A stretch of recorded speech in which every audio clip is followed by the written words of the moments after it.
যে কুঁড়ে ঘরে তালাকপ্রাপ্ত স্বামী থাকত সেই একই বস্তিতে তার এমবিবিএস স্ত্রী ত্রাণ শিবির লাগিয়েছিল। শহরের অভিজাত এলাকায় কাঁচের দেয়াল ঘেরা সেই উঁচু বিল্ডিংটি শুধু একটি দালান ছিল না, ওটা ছিল আকাশ মালহোত্রার সাম্রাজ্যের পরিচয়। সকাল প্রায় 10টা বাজে। সূর্যের আলো যখন সেই বিল্ডিংয়ের কাঁচে পড়ে চকচক করছিল, তখন মনে হচ্ছিল যেন সে নিজেই পৃথিবীকে জানাচ্ছে যে এই শহরের সবচেয়ে শক্তিশালী মানুষটি এর ভেতরেই বসে আছে। তৃতীয় তলায় বিশাল অফিসে কালো রঙের চামড়ার চেয়ারে বসে আকাশ মালহোত্রা ফাইলের স্তূপের মাঝখান থেকে তার তীক্ষ্ণ দৃষ্টি দিয়ে সবকিছু পর্যবেক্ষণ করছিল। তার বয়স প্রায় ৩২ বছর। লম্বা বাউ, সুঠাম শরীর এবং চেহারায় এমন এক আত্মবিশ্বাস যা বুঝিয়ে দিত যে সে জীবনে কখনো পরাজয় দেখেনি। তার কাছে টাকা কামানো কোনো কষ্টের কাজ ছিল না, বরং একটা অভ্যাসে পরিণত হয়েছিল। লোকে বলতো, আকাশের কাছে শুধু টাকাই থাকে না, ভাগ্যও তার পকেটে থাকে। কিন্তু সেই আত্মবিশ্বাসের পেছনে আরেকটি সত্য ছিল, এমন এক অহংকার যা ধীরে ধীরে তার ভেতরে শিকড় গেড়েছিল। ঠিক সেই সময়ে অফিসের দরজা খুলে তার মা সুমন ভেতরে এলেন। সুমন মালহোত্রা এমন এক নারী যিনি সব সময় তার ছেলের সাফল্যে গর্ব করতেন, কিন্তু সেই গর্বের মধ্যে এক অদ্ভুত অহংকারও মিশেছিল। তার চেহারায় সব সময় একটা কঠোর ভাব থাকত, যেন পৃথিবীতে কেউ তার এবং তার ছেলের সমকক্ষ হতে পারে না। সুমন ভেতরে এসেই বললেন, আকাশ, সন্ধ্যায় শর্মাজি আসছেন, তার মেয়ের সাথে তোমার দেখা করার ব্যবস্থা করেছি আমি। আকাশ উপরের দিকে না তাকিয়েই জিজ্ঞেস করল, কেন মা? সুমন হালকা হেসে বললেন, কারণ এখন সময় হয়েছে তোমার বিয়ে করার, আর ওই মেয়ে আমাদের স্ট্যাটাস অনুযায়ী একদম সঠিক। আকাশ ফাইল বন্ধ করতে করতে বলল, মা, আমি বলেছিলাম না এখন আমি বিয়ে করব না? সুমনের গলার স্বর কিছুটা কঠোর হয়ে গেল। বিয়ে তো করতেই হবে আকাশ, কারণ আমাদের মতো মানুষ নিজেদের মর্জিতে নয়, নিজেদের স্ট্যাটাস অনুযায়ী সিদ্ধান্ত নেয়। আকাশ চুপ হয়ে গেল, কারণ সে জানত তার মায়ের সাথে তর্ক করা বৃথা। শহরেরই অন্য এক প্রান্তে একটা ছোট বাড়ি ছিল, যার দেয়ালে সময়ের ছাপ স্পষ্ট। সেখানেই থাকত রবিতে শর্মা। রবিতে খুব সাধারণ একটা মেয়ে, যার চোখে ছিল বড় স্বপ্ন। কিন্তু সেই স্বপ্নের পেছনে কোনো অহংকার ছিল না, ছিল শুধুই পরিশ্রম আর সততা। সে সম্প্রতি এমবিবিএস শেষ করেছিল, এবং তার স্বপ্ন ছিল এমন একজন ডাক্তার হওয়া যে শুধু টাকার জন্য নয়, বরং মানুষের জীবন বাঁচানোর জন্য কাজ করবে। সেদিন সে তার বাড়ির বাইরে বসে কিছু মেডিকেল বই পড়ছিল। হঠাৎ সামনের রাস্তায় একটা গাড়ি এসে থামল। গাড়িটা এত দামি ছিল যে ওই এলাকার কেউ আগে কখনো দেখেনি। গাড়ি থেকে আকাশ নেমে এলো, কারণ তার গাড়ি হঠাৎ নষ্ট হয়ে গিয়েছিল। সে চারদিকে তাকাল এবং তখনই তার নজর পড়ল রিবতের ওপর। সে সাধারণ পোশাকে ছিল, চুলগুলো হালকা করে বাঁধা এবং মুখে এক অদ্ভুত প্রশান্তি। সে কোনো মেকআপ বা দেখভাল করছিল না, তবুও তার মধ্যে এমন কিছু ছিল যা আকাশের দৃষ্টি আকর্ষণ করল। আকাশ কাছে গিয়ে জিজ্ঞেস করল, এখানে আশেপাশে কোনো মেকানিক পাওয়া যাবে? রবিতে তার দিকে তাকাল এবং শান্ত গলায় বলল, একটু দূরে একটা দোকান আছে, কিন্তু এখন বন্ধ থাকবে। আপনি চাইলে আমি কাউকে ডেকে দিতে পারি। আকাশকে প্রথমবার কেউ এত সাধারণভাবে উত্তর দিল, তার স্ট্যাটাস দ্বারা প্রভাবিত না হয়ে। সে হালকা করে বলল, ঠিক আছে। রবিতে ভেতরে গেল এবং কিছুক্ষণ পর একটা ছেলেকে নিয়ে এলো, যে গাড়ি ঠিক করতে শুরু করল। আকাশ দাঁড়িয়ে রবিতেকে দেখতে লাগল। সে বুঝতে পারছিল না এই মেয়েটির মধ্যে এমন কী আছে যা তাকে বাকি মেয়েদের থেকে আলাদা করছে। কিছুক্ষণ পর গাড়ি ঠিক হয়ে গেল। আকাশ টাকা দেওয়ার জন্য তার মানিব্যাগ বের করল এবং রিবতের দিকে বাড়িয়ে দিল, কিন্তু রবিতে তৎক্ষণাৎ বলল, আমি আপনার সাহায্য টাকার জন্য করিনি। আকাশ প্রথমবার চমকে গেল, কারণ জীবনে সে এমন উত্তর আগে কখনো শোনেনি। সে জিজ্ঞেস করল, তাহলে কেন করলে? রবিতে হেসে বলল, কারণ কারুর সাহায্য করাটা জরুরি, তার স্ট্যাটাস দেখাটা নয়। এই কথাটি আকাশের মনের গভীরে গেঁথে গেল। সেই দিনের পর থেকে আকাশের ভেতরে কিছু পরিবর্তন হতে শুরু করল। সে বারবার ওই রাস্তা দিয়ে যেতে লাগল, শুধু এক নজর দেখার জন্য। ধীরে ধীরে দুজনের দেখা হওয়া বাড়তে লাগল। রিবতের সরলতা এবং তার চিন্তাভাবনা আকাশের ভেতরে লুকিয়ে থাকা মানুষটিকে বের করে আনতে শুরু করল। প্রথমবার আকাশের মনে হল জীবন টাকা এবং স্ট্যাটাসের চেয়েও বড় কিছু। কিন্তু সে জানত না যে তার জীবনের এই সবচেয়ে সুন্দর অধ্যায়টি শীঘ্রই সবচেয়ে বেদনাদায়ক মোড় নিতে চলেছে। এক সন্ধ্যায় যখন আকাশ তার মাকে রিবোতের কথা জানালো, তখন সুমনের চেহারা রাগে লাল হয়ে গেল। তিনি কঠোর গলায় বললেন, একটা মধ্যবিত্ত মেয়ে আমাদের বাড়ির বউ হওয়ার যোগ্য নয়। কিন্তু এবার আকাশ প্রথমবারের মতো মায়ের বিরুদ্ধে গিয়ে বলল, মা, আমি ওকেই বিয়ে করব। সুমন রাগে বললেন, যদি তুমি এটা করো তবে মনে রেখো এই সিদ্ধান্ত তোমার জীবন বদলে দেবে। আকাশ শান্ত গলায় বলল, আমার কিছু যায় আসে না। কয়েক মাস পর আকাশ আর রিবতের বিয়ে হয়ে গেল, কিন্তু সেই বিয়েতে খুশির আড়ালে এমন এক ঝড় লুকিয়েছিল যা আশা তখনও বাকি ছিল। সুমন রিবতেকে কখনো মেনে নিলেন না। প্রতিদিন প্রতিটা কথায় তাকে অপমান করা হতো। রিবতে চুপ থাকত, কারণ সে তার সম্পর্ক বাঁচাতে চেয়েছিল। কিন্তু ধীরে ধীরে সুমনের কথাগুলো আকাশের মনে বিষ ঢালতে শুরু করল। এক রাতে আকাশ বাড়ি ফিরে দেখল তার মা রাগে বসে আছেন। তিনি বললেন, আজ আমি রিবতেকে এক অচেনা লোকের সাথে কথা বলতে দেখেছি। আকাশের মুখের রং বদলে গেল। তার মনে প্রথমবারের মতো সন্দেহের বীজ বোনা হল। সে জানত না যে এই সন্দেহ তার জীবন পুরোপুরি ধ্বংস করে দেবে। সেই রাতের পর বাড়ির দেওয়ালগুলো একই ছিল, ঘর একই ছিল, মানুষগুলোও একই ছিল, কিন্তু সব কিছু বদলে গিয়েছিল। সন্দেহ এমন এক বিষ যা ধীরে ধীরে ছড়ায়, কোনো শব্দ না করে, কোনো চিহ্ন না রেখে। কিন্তু যখন এর প্রভাব বোঝা যায়, ততক্ষণে সে সব কিছু শেষ করে দেয়। আকাশ সেই রাতে তার ঘরে বসেছিল, কিন্তু তার মন অন্য কোথাও ভটকছিল। তার মা সুমনের কথাগুলো বারবার তার কানে বাজছিল। আমি নিজের চোখে দেখেছি ওকে এক লোকের সাথে কথা বলতে। সুমনের গলায় শুধু রাগ ছিল না, ছিল এক অদ্ভুত বিশ্বাস, এমন বিশ্বাস যা আকাশের ভেতরে প্রথমবারের মতো রিবতের প্রতি সন্দেহ তৈরি করে দিয়েছিল। রবিতে সেই সময় ঘরে এলো। তার চেহারায় সেই একই মাসুমিয়াত, সেই একই প্রশান্তি। কিন্তু আকাশের দৃষ্টি বদলে গিয়েছিল। আগে সে যখনই রবিতেকে দেখত তার মনে শান্তি আসত, কিন্তু আজ তার মনে প্রশ্ন ছিল, অস্থিরতা ছিল এবং এক অদ্ভুত ভয় ছিল। রবিতে হেসে জিজ্ঞেস করল, আপনি এতক্ষণ চুপ কেন? আকাশ তার দিকে তাকালো, কিন্তু কিছু বলল না। তার ভেতরে একটা লড়াই চলছিল, একদিকে তার ভালোবাসা আর অন্যদিকে তার মায়ের বিশ্বাস। রবিতে কাছে এসে আবার জিজ্ঞেস করল, সব ঠিক আছে তো? আকাশ হঠাৎ জিজ্ঞেস করল, আজ তুমি কোথায় গিয়েছিলে? রবিতে একটু চমকে গেল, কিন্তু সে শান্ত গলায় বলল, আমি হাসপাতালে গিয়েছিলাম, তারপর ফিরে এসেছি। আকাশ তার চোখে চোখ রেখে জিজ্ঞেস করল, আর কোথাও যাওনি? রবিতে মাথা নেড়ে বলল, না। এ কথা শুনে আকাশের ভেতরের সন্দেহ আরও গভীর হল। তার মনে হল রবিতে তার কাছে সত্য লুকাচ্ছে। সে কঠোর গলায় বলল, মা তোমাকে এক লোকের সাথে কথা বলতে দেখেছে। এ কথা শুনে রিবতের মুখের রং উড়ে গেল। সে বুঝতে পারল না সে কি বলবে। সে তৎক্ষণাৎ বলল, হ্যাঁ, আমি কথা বলছিলাম, কিন্তু ওই লোকটা হাসপাতালের এক রোগী ছিল। সে আমার কাছে ওষুধের ব্যাপারে জিজ্ঞেস করছিল। কিন্তু সন্দেহের আগুনে সত্যের গলা খুব দুর্বল হয়ে যায়। আকাশ বলল, তুমি আমাকে কেন বলনি? রবিতে নিচু গলায় বলল, কারণ আমার মনে হয়েছিল এটা কোনো জরুরি কথা নয়। আকাশ রাগে বলল, নাকি এই জন্য যে তুমি সত্য লুকাতে চেয়েছিলে? এ কথা শুনে রিবতের হৃদয় যেন ভেঙে গেল। সে কখনো ভাবেনি যে মানুষের জন্য সে নিজের সবকিছু ছেড়ে দিয়েছে, সেই মানুষটিই তার উপর এমন অভিযোগ করবে। তার চোখে জল এসে গেল, কিন্তু সে নিজেকে সামলে বলল, আপনার কি আমার উপর বিশ্বাস নেই? আকাশ চুপ রইল, এবং তার এই নীরবতাই রিবতের জন্য সবচেয়ে বড় উত্তর ছিল, কারণ কখনো কখনো শব্দের চেয়ে নীরবতা বেশি সত্য বলে দেয়। সেই রাতে দুজনে একই ঘরে ছিল, কিন্তু তাদের মাঝখানের দূরত্ব আগের চেয়ে অনেক বেড়ে গিয়েছিল। পরদিন থেকে সবকিছু বদলাতে শুরু করল। সুমন এখন প্রকাশ্যে রবিতাকে খোঁটা দিতে শুরু করলেন। প্রতিটা কথায় তাকে নিচু দেখানো হতো, প্রতিটা ছোট ভুলকে বড় করে তোলা হতো।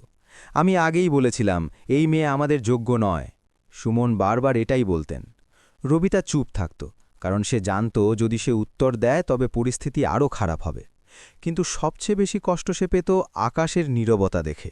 সে আগের মতো তার পাশে দাঁড়াত না। তার চোখে এখন ভালোবাসার বদলে সন্দেহ ছিল। একদিন রবিতে হাসপাতাল থেকে ফিরছিল, তখনই সে দেখল বাড়ির বাইরে আকাশের গাড়ি দাঁড়িয়ে আছে। সে খুশি হল, ভাবল হয়তো আজ সব ঠিক হয়ে যাবে। সে ভেতরে গেল, কিন্তু ড্রয়িং রুমে পৌঁছতেই দেখল সুমন সোফায় বসে আছেন এবং তার সামনে কিছু ছবি রাখা। সুমন রাগে বললেন, দেখো নিজের চরিত্রের সত্য। রবিতা কাঁপতে কাঁপতে ছবিগুলো তুলল। ওই ছবিগুলোতে সে এক লোকের সাথে দাঁড়িয়েছিল। ওই লোকটা সেই রোগী যার সাথে সে হাসপাতালে দেখা করেছিল। ছবিগুলো এমনভাবে তোলা হয়েছিল যেন দুজনের মধ্যে কোনো সম্পর্ক আছে। রিবোতের চোখ দিয়ে জল পড়তে লাগল। সে বলল, এটা সত্যি নয়, ও শুধু একজন রোগী। কিন্তু সুমন রাগে বললেন, মিথ্যা বলা বন্ধ করো। তখনই আকাশও সামনে এলো। তার চোখে রাগ ছিল, কষ্ট ছিল এবং ভেঙে যাওয়া বিশ্বাস ছিল। সে বলল, আমি তোমাকে বিশ্বাস করেছিলাম রবিতে। রবিতা কাঁদতে কাঁদতে বলল, আমি কিছু ভুল করিনি। কিন্তু যখন বিশ্বাস ভেঙে যায় তখন সত্যকেও মিথ্যে মনে হয়। আকাশ ঠান্ডা গলায় বলল, এখন এই সম্পর্কে আর কিছু অবশিষ্ট নেই। কথা শুনে রিবোতে যেন ভেতর থেকে মরে গেল। সে শেষবারের মতো আকাশের দিকে তাকালো। আশা ছিল সে তাকে আটকাবে, তাকে বিশ্বাস করবে। কিন্তু এমন কিছুই হল না। কিছুদিন পর কোর্টে ডিভোর্সের প্রক্রিয়া শুরু হল। কোর্টের সেই ঘর যেখানে মানুষ ন্যায় বিচার পেতে আসে, সেদিন তা দুজন মানুষের ভালোবাসার মৃত্যুর সাক্ষী হচ্ছিল। জজ জিজ্ঞেস করলেন, আপনারা কি দুজনেই নিজেদের ইচ্ছায় ডিভোর্স নিচ্ছেন? রিবতের চোখ দিয়ে জল পড়ছিল, কিন্তু সে তবুও বলল, হ্যাঁ, কারণ কখনো কখনো মানুষ ভেঙে গিয়েও শক্ত হওয়ার অভিনয় করে। আকাশও হ্যাঁ বলল, কিন্তু তার গলার স্বরে সেই দৃঢ়তা ছিল না। ডিভোর্সের কাগজপত্রে সই করার সময় রিবতের হাত কাঁপছিল। তার মনে হচ্ছিল যেন সে নিজের হৃদয়ের ওপর সই করছে।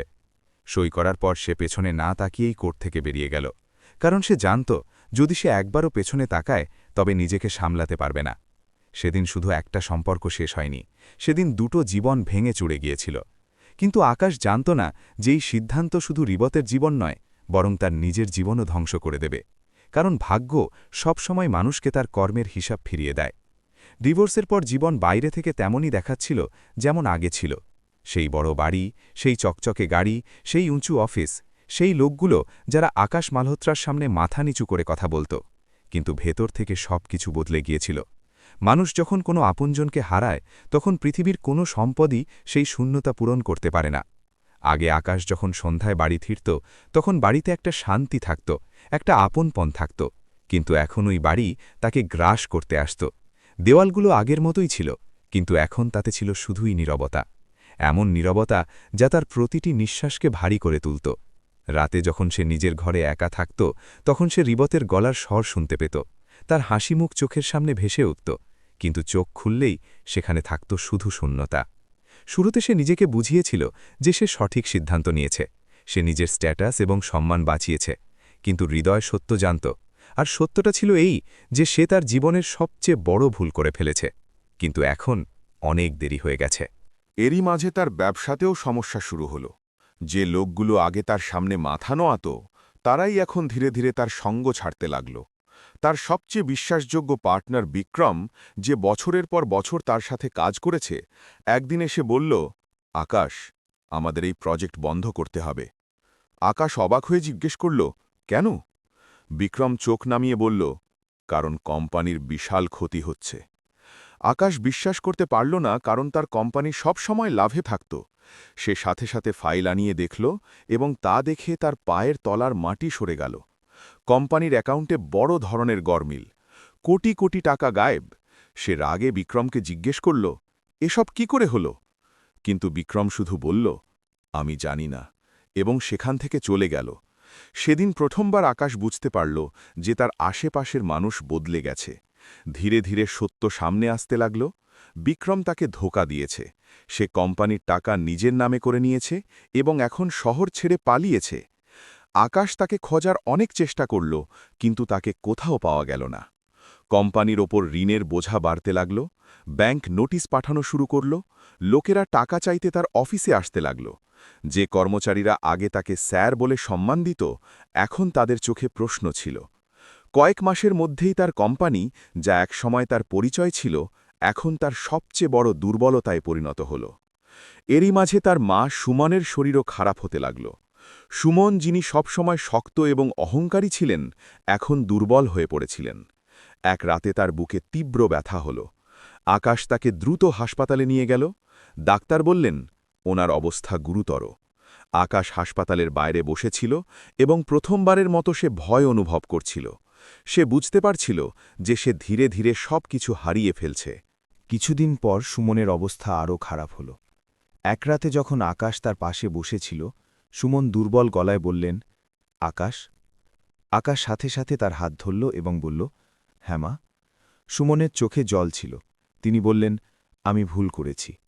আকাশ অবাক হয়ে জিজ্ঞেস করল, কি? সুমন নিচু গলায় বললেন, রবিতে ও ভুল ছিল না। এ কথা শুনে আকাশের হৃৎস্পন্দন যেন থেমে গেল। সে জিজ্ঞেস করল, আপনি কি বলছেন? সুমন কাঁদতে কাঁদতে বললেন, ওইসব আমার ভুল ছিল। আমি ওই ছবিগুলো তুলিয়েছিলাম, কারণ আমি ওকে এই বাড়িতে দেখতে চাইনি। এ কথা শুনে আকাশ যেন পাথর হয়ে গেল। তার চোখের সামনে অন্ধকার নেমে এলো। সে বুঝতে পারল যে সে তার জীবনের সবচেয়ে বড় ভুল করেছে। সে সেই মানুষটিকে হারিয়েছে যে তাকে সত্যি ভালোবাসত। সুমন শেষবারের মতো বললেন, আমাকে ক্ষমা করে দিস, এবং তার নিঃশ্বাস থেমে গেল।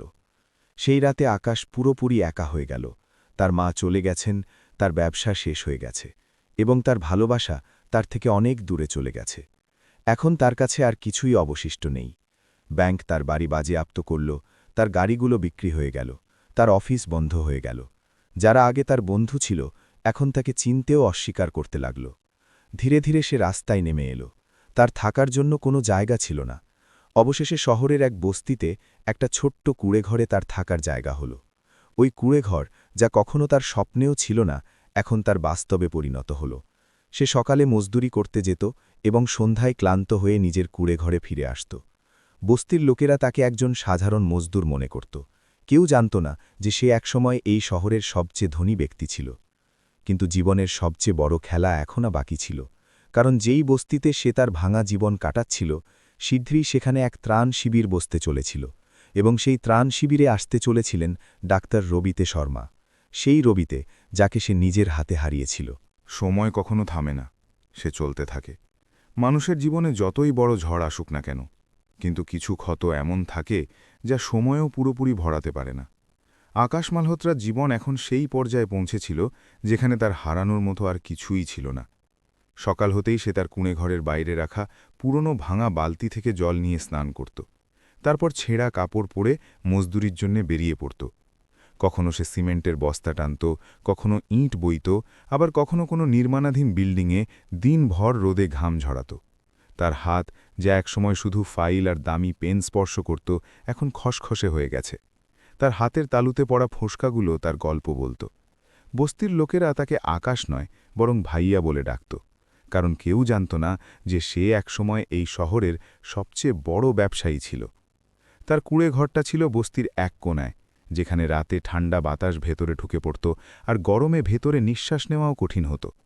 কিন্তু এখন সে অভিযোগ করা ছেড়ে দিয়েছিল, কারণ সে জানত এই সব তার নিজের সিদ্ধান্তের ফল। সেই বস্তিতেই একদিন হঠাৎ কোলাহল বেড়ে গেল। সকাল থেকেই কিছু গাড়ি এসে থামল। কিছু মানুষ সাদা কোট পরেছিল, কেউ টেবিল চেয়ার লাগাচ্ছিল, কেউ ওষুধের বাক্স সাজাচ্ছিল। বস্তির লোকেদের মধ্যে আলোচনা শুরু হয়ে গেল।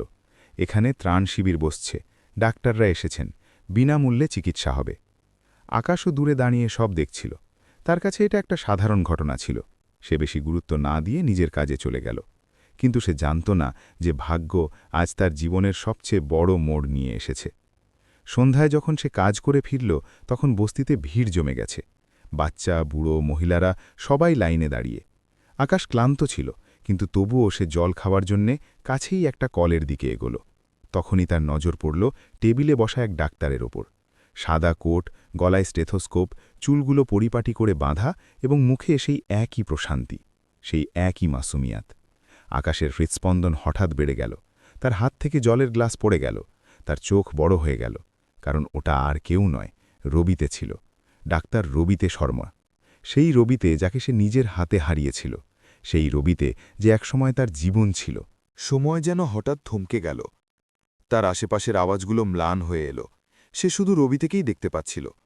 তার মন চাইল ছুটে তার কাছে যেতে, তার নাম ধরে ডাকতে, তার কাছে ক্ষমা চাইতে।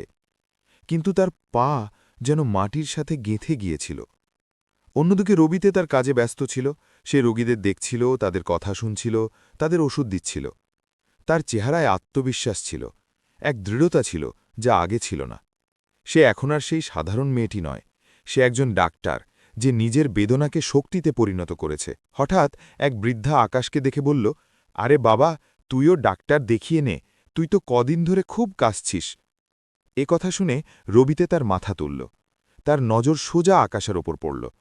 এবং সেই মুহূর্তেই তার পৃথিবী থমকে গেল। তার চোখ বড় হয়ে গেল, বুক ধরফর করতে লাগল।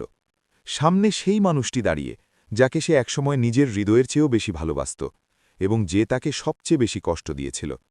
কিন্তু এখন সে আর আগের মতো নেই। তার জামাকাপড় ছেঁড়া, চেহারা ভেঙে গেছে, চোখের নিচে কালো দাগ। ও আর সেই আকাশ নেই যাকে সে চিনত। ও একজন ভগ্ন মানুষ। দুজনের চোখ মিলল, কিন্তু কেউ কিছু বলল না, কারণ কখনো কখনো মনের গভীরে লুকিয়ে থাকা অনুভূতির সামনে শব্দ খুব তুচ্ছ মনে হয়। কিছু মুহূর্ত পর রবিতে নিজেকে সামলে পেশাদারি গলায় বলল, বসে পড়ুন। আকাশ ধীরে ধীরে এগিয়ে এসে চেয়ারে বসল। তার বুক দুরুদুরু করছিল। রবিতে তার চোখের দিকে না তাকিয়েই জিজ্ঞেস করল, কি সমস্যা? আকাশ কিছু বলল না, কারণ তার বলার অনেক কিছু ছিল, কিন্তু শব্দ ছিল না। রবিতে আবার জিজ্ঞেস করল, কাশি কদিন ধরে? আকাশ নিচু গলায় বলল, অনেক দিন ধরে। রবিতে তার হাত ধরে পালস চেক করল। যেই তার হাত আকাশের হাত স্পর্শ করল, দুজনের ভেতরেই এক অদ্ভুত শিহরণ খেলে গেল। এটা সেই স্পর্শ যা একসময় তাদের ভালোবাসার পরিচয় ছিল, কিন্তু আজ তাতে ছিল অপরিচিতের ছোঁয়া। রবিতে নিজেকে সামলে বলল, আপনার দুর্বলতা আছে, ওষুধ খেতে হবে। আকাশ প্রথমবারের মতো তার চোখের দিকে তাকালো এবং নিচু গলায় বলল, তুমি ভালো আছো? এই প্রশ্ন শুনে রবিতের বুকে চাপা কষ্ট আবার জেগে উঠল, কিন্তু সে তার চেহারায় কোনো ভাব প্রকাশ হতে দিল না। সে শুধু বলল, আমি ভালো আছি। এ কথা শুনে আকাশের চোখে জল এলো, কিন্তু সে তা পড়তে দিল না, কারণ সে জানত এখন আর তার কাঁদার কোনো অধিকার নেই।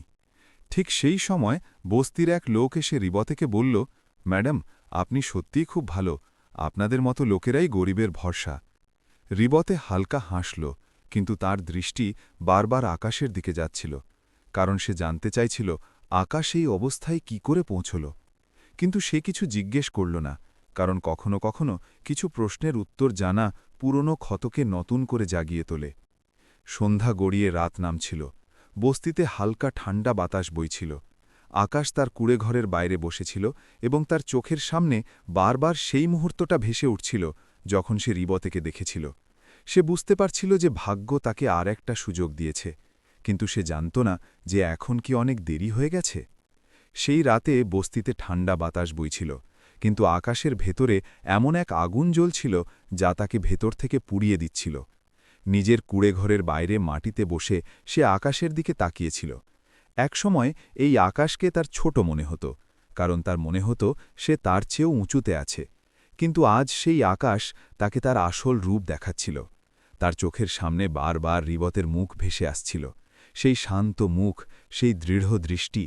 কিন্তু এখন তাতে সেই আপনপন ছিল না যা একসময় শুধু তার জন্য থাকত। আজ তাতে ছিল এক দূরত্ব, একটা দেয়াল যা হয়তো আর কখনো ভাঙবে না। সে দুই হাতে নিজের মুখ ঢেকে ফেলল, কারণ আজ প্রথমবারের মতো সে নিজের নেওয়া প্রতিটি সিদ্ধান্তের ভার অনুভব করছিল। তার মায়ের শেষ কথাটা মনে পড়ছিল, রিবতে ভুল ছিল না, ওটা সব আমার ভুল ছিল। এই শব্দগুলো তার বুকে তীক্ষ্ণ পাথরের মতো বিঁধছিল। সে নিজের হাতে সেই মানুষটিকে হারিয়েছে যে তাকে নিঃস্বার্থভাবে ভালোবেসেছিল, আর আজ যখন ভাগ্য তাকে আবার তার সামনে দাঁড় করিয়েছে, তখন সে এতটাই ভেঙে পড়েছে যে তার সামনে দাঁড়ানোর সাহসটুকুও তার নেই। অন্যদিকে রবিতেও সেই রাতে শান্তিতে ঘুমাতে পারল না। ত্রাণ শিবির শেষ হওয়ার পর সে তার অস্থায়ী ঘরে বসেছিল। সামনে রোগীদের ফাইল রাখা ছিল, কিন্তু তার নজর সেদিকে ছিল না। তার মন বারবার সেই মুহূর্তটিতে ফিরে যাচ্ছিল যখন সে আকাশকে দেখেছিল। সে বিশ্বাস করতে পারছিল না যে যেই আকাশ একসময় শহরের সবচেয়ে ধনী ও শক্তিশালী মানুষ ছিল, আজ সে একটা কুঁড়ে ঘরে থাকতে বাধ্য হচ্ছে। তার ভেতরে এক অদ্ভুত কষ্ট ছিল, কিন্তু সাথে একটা প্রশ্নও ছিল, কেন? সে নিজেকে জিজ্ঞেস করল, এটা কি সেই মানুষ যে সত্য না জেনেই আমাকে জীবন থেকে বের করে দিয়েছিল? এটা কি সেই মানুষ যে আমার বিশ্বাস ভেঙেছিল? তার হৃদয়ের একটা অংশ এখনও তার জন্য স্পন্দিত হচ্ছিল, কিন্তু তার আত্মসম্মান তাকে বাধা দিচ্ছিল। পরদিন সকালে ত্রাণ শিবির আবার শুরু হল। রবিতে তার কাজে ব্যস্ত ছিল, কিন্তু তার মন বারবার বস্তির সেই কোণায় চলে যাচ্ছিল যেখানে আকাশের কুঁড়েঘর। হঠাৎ বস্তিতে শোরগোল পড়ে গেল। একটা ছোট বাচ্চা, যার নাম ছিল চিন্টু, হঠাৎ অজ্ঞান হয়ে গেল। তার মা ভয় পেয়ে তাকে কোলে নিয়ে ত্রাণ শিবিরের দিকে দৌড়ে এলো। ম্যাডাম, আমার বাচ্চাকে বাঁচান, সে কাঁদতে কাঁদতে বলল। রবিতে সাথে সাথে তৎপর হল। সে বাচ্চাটিকে টেবিলে শোয়ালো এবং চেক আপ করতে লাগল। বাচ্চাটির অবস্থা গুরুতর ছিল, তার জরুরি রক্তের প্রয়োজন ছিল। কিন্তু বস্তিতে কারোর ব্লাড গ্রুপ তার সাথে মিল ছিল না। তখনই ভিড়ের মধ্য থেকে একটা আওয়াজ এলো, আমার রক্ত চেক করে দেখুন। সেই আওয়াজ আকাশের ছিল। রবিতে তার দিকে তাকালো। তার চোখে এক অদ্ভুত দৃঢ় প্রতিজ্ঞা ছিল। টেস্ট করা হলো, তার রক্ত মিলে গেল। এক মুহূর্ত না ভেবে আকাশ বলল, নিয়ে নিন। রক্ত দেওয়ার সময় তার চোখ শুধু রিবতের দিকে ছিল। তাতে কোনো অভিযোগ ছিল না, কোনো প্রত্যাশা ছিল না, ছিল শুধু একটা সত্য, একটা অনুশোচনা। রক্ত দেওয়ার পর আকাশ দুর্বল হয়ে পড়ল। সে সেখানেই বসে পড়ল। রবিতে তার কাছে এলো। প্রথমবারের মতো সে একজন ডাক্তারের মতো নয়, বরং একটা পুরনো সম্পর্কের মতো তার দিকে তাকালো। সে নিচু গলায় জিজ্ঞেস করল, তুমি এই অবস্থায় কি করে পৌঁছালে? আকাশ কিছুক্ষণ চুপ থেকে বলল, এটা আমার কর্মের ফল। তারপর সে সব খুলে বলল, মায়ের ষড়যন্ত্র, ব্যবসায় ধ্বংস, মায়ের মৃত্যু, নিজের একাকিত্ব, সব কিছু। রবিতে চুপচাপ শুনছিল। তার চোখ দিয়ে জল পড়ছিল, কিন্তু সে তা মুছল না, কারণ ওই ব্যথা নতুন নয়, ওটা বছরের পর বছর পুরনো। আকাশ শেষে বলল, আমি তোমার সাথে অনেক অন্যায় করেছি, যদি পারো আমাকে মাফ করে দিও। তার গলা ধরে এসেছিল। সে এখন আর সেই অহংকারী ও শক্তিশালী আকাশ ছিল না, সে এখন শুধুই একজন মানুষ যে জীবনের সবচেয়ে বড় ভুল করেছে। রবিতে কিছুক্ষণ চুপ রইল। তার ভেতরে আবেগের ঝড় বইছিল। তার হৃদয় তাকে মাফ করতে বলছিল, কিন্তু তার আত্মসম্মান তাকে বাধা দিচ্ছিল। সে ধীরে ধীরে বলল, ক্ষমা করা সহজ নয় আকাশ, কারণ কিছু ক্ষত এমন থাকে যা চিরকাল থেকে যায়। এ কথা শুনে আকাশের চোখ নিচু হয়ে গেল। সে মাথা নেড়ে বলল, আমি বুঝতে পারছি। সেদিন ত্রাণ শিবির শেষ হয়ে গেল। রবিতে যাওয়ার প্রস্তুতি নিতে লাগল। বস্তির লোকেরা তাকে ধন্যবাদ দিচ্ছিল। আকাশ দূরে দাঁড়িয়ে তাকে দেখছিল। সে জানত হয়তো এটাই শেষবার সে তাকে দেখছে। রবিতে গাড়িতে উঠতে যাবে, তখনই সে এক মুহূর্তের জন্য পেছনে ফিরে তাকাল। তার নজর আকাশের ওপর পড়ল। দুজনের চোখ মিলল। সেই দৃষ্টিতে অনেক কিছু ছিল, ব্যথা, ভালোবাসা, অনুশোচনা এবং এক অসমাপ্ত গল্প। কিন্তু এবার রবিতে কিছু বলল না, কারণ কখনো কখনো জীবন আমাদের দ্বিতীয় সুযোগ দেয় না, বরং আমাদের সিদ্ধান্তের সাথে বাঁচতে শেখায়। গাড়ি ধীরে ধীরে এগিয়ে গেল। আকাশ সেখানেই দাঁড়িয়ে রইল যতক্ষণ না গাড়িটি চোখের আড়াল হল। তার চোখ দিয়ে জল পড়ছিল, কিন্তু এবার তার কোনো আক্ষেপ ছিল না, কারণ সে তার ভুল স্বীকার করে নিয়েছিল। সে আকাশের দিকে তাকাল এবং প্রথমবারের মতো তার মনে হল হয়তো এটাই তার শাস্তি এবং এটাই তার মুক্তি। সে সব কিছু হারিয়েছে, কিন্তু একটা জিনিস পেয়েছে, নিজের সত্য। আর কখনো কখনো এটাই সবচেয়ে বড় জয়, কারণ কিছু ভালোবাসা কখনো শেষ হয় না, সেগুলো শুধু অপূর্ণ থেকে যায়। তো বন্ধুরা, এই ছিল আমাদের আজকের নতুন গল্প। আপনাদের এই গল্পটি কেমন লাগলো আমাদের কমেন্ট করে অবশ্যই জানাবেন। আর যদি গল্পটি আপনাদের একটুও ভালো লেগে থাকে, তবে আমাদের ইউটিউব চ্যানেলটি সাবস্ক্রাইব করে নিন এবং এই ভিডিওটিতে একটি লাইক দিন। দেখা হবে আবার একটি নতুন এবং ইন্টারেস্টিং গল্পের সাথে। ততক্ষণ পর্যন্ত ধন্যবাদ।